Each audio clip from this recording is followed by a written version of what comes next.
Welcome back.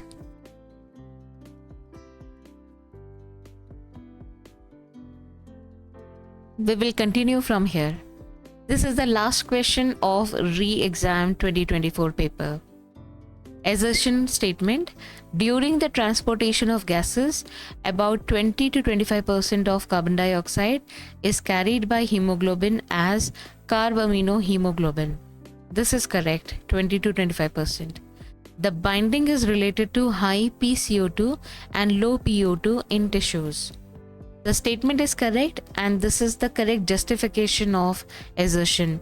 The reason is hemoglobin is a transporter molecule, and it is designed in such a way that it will bind to that gas which will have higher partial pressure.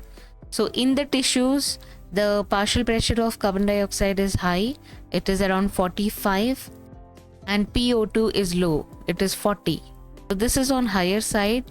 So this is the reason hemoglobin will bind to carbon dioxide and lead to formation of carbaminohemoglobin. So the answer will be option number 3. Both the statements are true and R is the correct explanation of A.